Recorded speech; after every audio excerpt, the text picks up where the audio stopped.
What's up everyone, it's Prabdeep here with Pance, and today we're going to talk about effects of hyperkalemia on cardiac conduction. But before we do that, let's just go over the basic makeup of the extracellular and the intracellular space.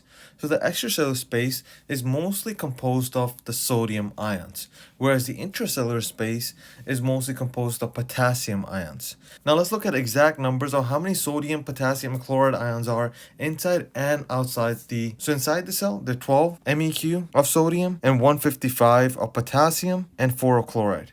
In extracellular space, we have 145 MEq of sodium, 4 of potassium, and 120 of chloride. Now, if you do the math, the extracellular space is a lot more positive than the intracellular space. Because of that, the extracellular space is more electropositive than the intracellular space. So keep in mind the intracellular space is less electropositive than the extracellular space, making electronegative. Okay, now I know we went over this graph in the previous video, but we'll just briefly go over it again for the purpose of this video and to understand what the effects of hyperkalemia are on cardiac conduction. In a normal cell, the resting membrane potential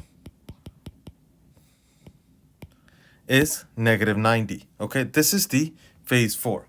Once there's an electrical impulse, we go into depolarization, meaning the cell becomes positive. We go from -90 to above 0. This is called depolarization, which is the phase 0. During this phase, we have contraction of the cardiac cells.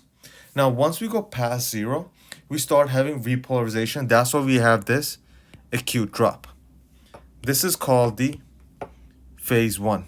Okay, this phase 1 is put at stop right here by the calcium channels. Okay, and this is called the plateau phase, which is phase 2.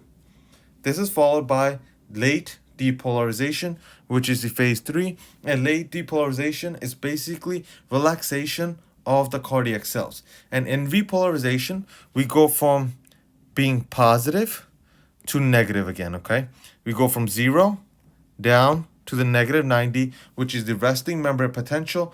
And once we get here, now we are ready for another electrical impulse and another depolarization. Okay, and this -40 here, that's the threshold. Okay, once we hit -40, a lot more of the sodium channels open up, and that's how we get past the 0. Now, what happens in hyperkalemia? We'll compare it in this graph, but let's just go back to this one right here. So let's say in hyperkalemia, we have a lot more potassium on the outside, right? And we know the normal value of potassium outside is 4. So basically, this number is increasing to, let's say, 7. Now, what the cells are going to try to do is they're going to try to bring the extracellular potassium to its equilibrium, which is 4. So what they're going to do is they're going to start absorbing this potassium. Okay, and they will bring the number down to 4, or at least they would try to.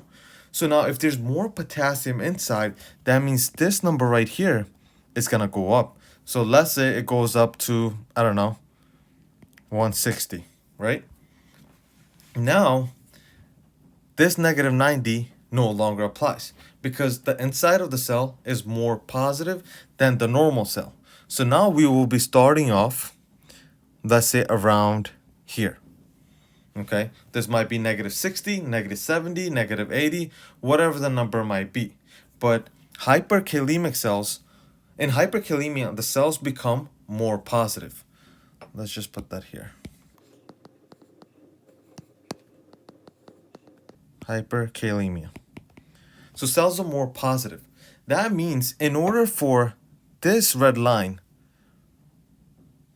right, to go to -40, it needs less sodium to come in. Okay, now why is this important? Well, if you can see the difference here, right, in a normal cell we start off at -90 and we need to get to -40, so the distance between them is about 50, whereas in hyperkalemia the cells become more positive. Therefore, the distance between the baseline, the resting membrane potential, and -40 is significantly decreased.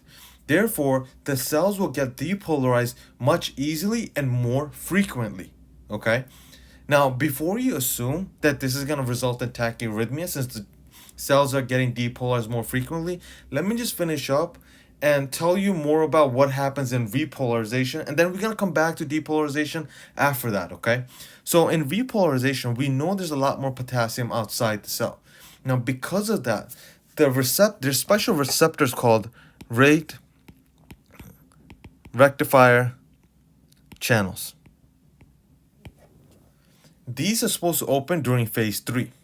However, with hyperkalemia, these start to open up in phase 2. And because that happens, the ratio between calcium and potassium becomes unbalanced. Because remember, in phase 2, there is one calcium ion that enters the cell, right? And there is one potassium ion that exits the cell. So therefore, there's no change in electronegativity. You're having one-to-one trade-off. But when you have these channels open up, this number increases to 2, possibly 3. Therefore, the cell is becoming negative much more quickly. Okay, I can show you guys an example of this. So basically, let's say this is the cell. Normally, we'll have calcium on the outside, right? And we have potassium inside. So if there's one calcium coming in, there's one potassium going out. There's no change in the electronegativity. Same thing happens. One calcium comes in, one potassium goes out, one calcium comes in, one potassium goes out. There's 1-to-1 ratio, no change in electronegativity. But now,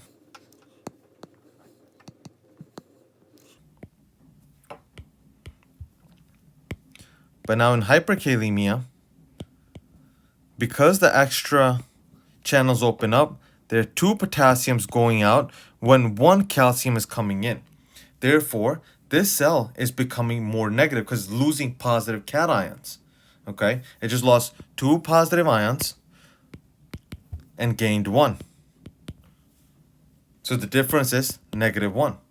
Okay? So it lost 1 extra cation that it should have retained under normal circumstances. So what does that mean in this graph? So what that means is this plateau phase right here is going to get cut down in half.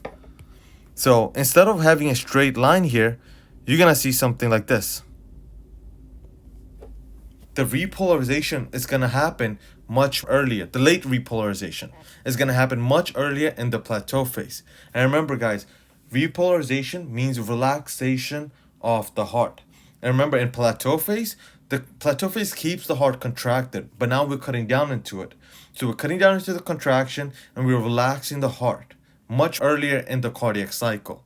Okay? So this is indicating that it's slowing the cardiac conduction. Now let's go back to depolarization again. Because we keep on getting these earlier depolarizations, or easier depolarization in a sense, the sodium channels become desensitized. Okay? The sodium channels become desensitized.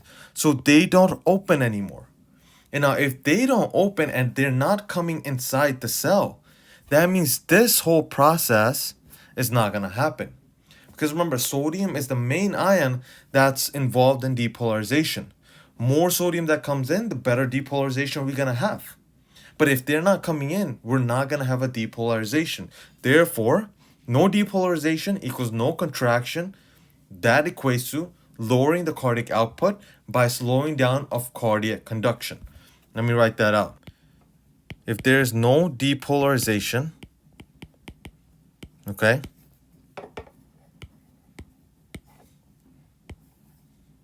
there's no depolarization, there's going to be no contraction, and this is going to cause decrease in cardiac output.